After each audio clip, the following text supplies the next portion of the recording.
Terminator, Trump hit Vladimir Putin seconds ago in surprise move no one saw coming.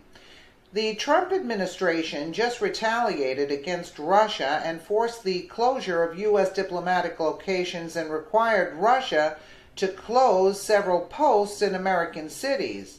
The State Department warned of a downward spiral in relations and announced today that Russia would need to close down its Consulate General in San Francisco and its Chancery Annex in Washington, D.C., and the Consular Annex in New York City, according to Fox News.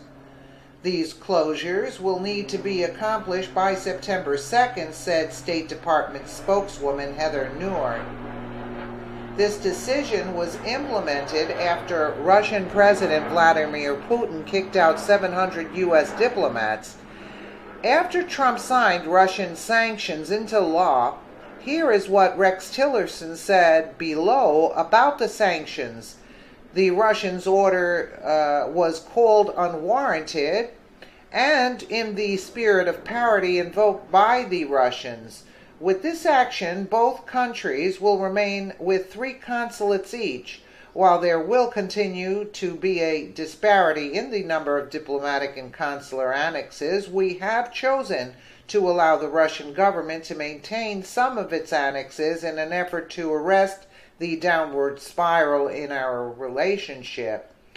Nauert said that she hopes we can avoid further retaliatory actions by both sides and move forward to achieve the stated goal of both of our presidents: improved relations between our 2 countries and increased cooperation on areas of mutual concern.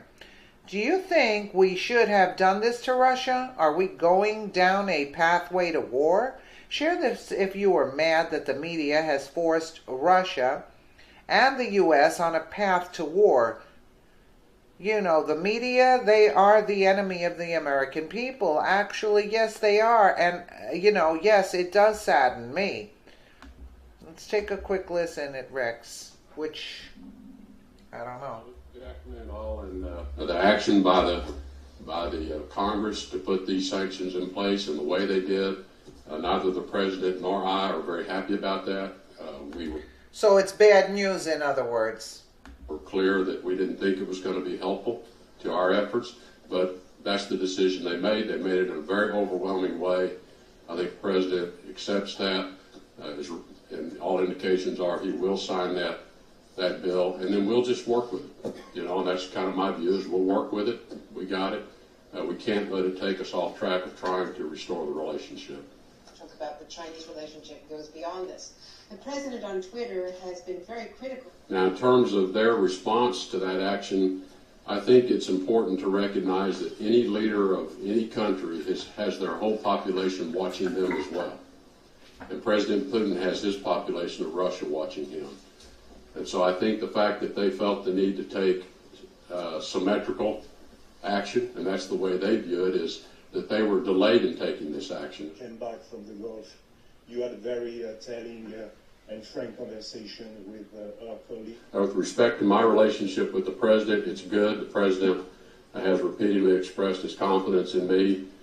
We have a good relationship. I talk to him just about every day. I see him several times a week. He calls me late at night on the weekends when something comes into his head and he wants to talk. He may call me at any moment, at any time. But it is a very open relationship, and it's one in which I feel quite comfortable telling him my views. And he and I have differences of views on things.